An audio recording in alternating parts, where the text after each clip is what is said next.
मोदी सरकार पर लगातार कई सवाल उठते रहते हैं, लेकिन सवालों के जवाब देने के बदले बीजेपी सवाल करने वालों को ही गलत बताती है। 18 से 22 सितंबर संसद का विशेष सत्र होना है, जिसे लेकर विपक्ष बीजेपी से संसद सत्र का एजेंडा पूछ रहा है और सोनिया गांधी ने चिट्ठी भी लिखी। इसे लेकर केंद्रीय संसदीय मंत्री प्रहलाद जोशी ने क्या जवाब दिया है, देखते हैं इस रिपोर्ट में। सोनिया गांधी ने प्रधानमंत्री नरेंद्र मोदी को पत्र लिखकर कहा है कि 18 सितंबर से शुरू होने वाले संसद के विशेष सत्र के दौरान देश की आर्थिक स्थिति, जातीय गणना, चीन के साथ सीमा पर गतिरोध और अडानी समूह से जुड़े नए खुलासों की पृष्ठभूमि में संयुक्त संसदीय समिति यानी जेपीसी की गठित करने की मांग समेत 9 मुद्दों पर उचित नियमों के तहत चर्चा कराई जाए, जिस पर केंद्रीय संसदीय मंत्री प्रहलाद जोशी ने सोनिया गांधी से कहा है कि यह बेहद दुर्भाग्यपूर्ण है कि आप संसद, हमारे लोकतंत्र के मंदिर में कामकाज का भी राजनीतिकरण करने और जहां कोई विवाद नहीं है वहां अनावश्यक विवाद उत्पन्न करने का प्रयास कर रही हैं। आपको पता है कि अनुच्छेद 85 के तहत संवैधानिक जनादेश का पालन करते हुए संसद सत्र नियमित रूप से आयोजित किए जाते हैं। प्रहलाद जोशी ने आगे लिखा है कि मैं यह भी बताना चाहूँगा कि हमारी सरकार किसी भी मुद्दों पर हमेशा चर्चा करने के लिए तैयार रहती है। वैसे तो आपने जिन मुद्दों का उल्लेख किया है वह सभी मुद्दे अविश्वास प्रस्ताव पर चर्चा के दौरान कुछ ही समय पूर्व मॉनसून सत्र के दौरान उठाए गए थे और सरकार द्वारा उन पर जवाब भी दिया गया था।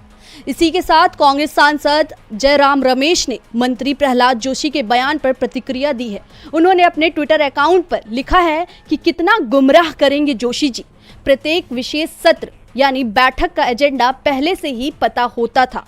यह सिर्फ मोदी सरकार ही है जो लगातार संसद का अपमान कर रही है और संसदीय परंपराओं को विकृत कर रही है। पिछली सरकारों ने, इसमें आपकी सरकार भी शामिल है, संविधान दिवस, भारत छोड़ो आंदोलन और ऐसे अन्य अवसरों के लिए कई विशेष बैठकें बुलाई गई हैं। ये रही ऐसी पिछले अवसरों की विस्तृत सूची। शुरुआत विशेष सत्र से करते हैं। 30 जून 2017 जीएसटी लागू करने के लिए आधी रात को सेंट्रल हॉल में एक संयुक्त विशेष सत्र। वामपंथी पार्टियों द्वारा यूपीए एक सरकार से समर्थन वापस लेने के लिए विश्वास मत के लिए जुलाई 2008 में लोकसभा का विशेष सत्र बुलाया गया था।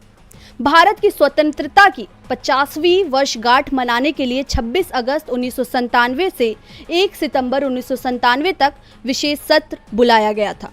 इससे पहले ऐसे 2 मौके भी थे जब लोकसभा भंग होने पर उच्च सदन की बैठक विशेष सत्र के लिए हुई थी।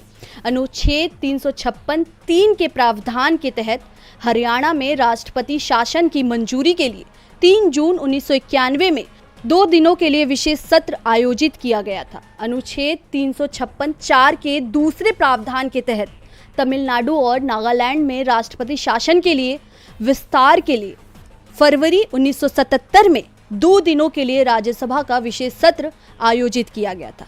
जयराम रमेश आगे लिखते हैं कि ये रही विशेष बैठकों की सूची। नवंबर 2019 को पहले से चल रही शीतकालीन सत्र के बीच संविधान की 70वीं वर्षगांठ के उपलक्ष्य में सेंट्रल हॉल में दोपहर से पहले विशेष बैठक। 9 अगस्त 2017 पहले से चल रहे मॉनसून सत्र के बीच भारत छोड़ो आंदोलन की 75वीं वर्षगांठ मनाने के लिए विशेष बैठक। 26 और 27 नवंबर 2015 संविधान दिवस मनाने के लिए विशेष बैठक। 13 मई 2012 पहले से जारी बजट सत्र के दौरान राज्यसभा और लोकसभा की पहली बैठक की 60वीं वर्षगांठ मनाने के लिए विशेष बैठक। ऐसे में सवाल उठता है कि क्या बीजेपी नए संसद के लिए यह विशेष सत्र बुला रही है, क्योंकि कयास लगाए जा रहे हैं कि संसद का विशेष सत्र नए संसद भवन में होना है। क्या बीजेपी इस विशेष सत्र में कोई विधेयक ला सकती है? फिलहाल अभी विशेष सत्र को लेकर के सस्पेंस बरकरार है।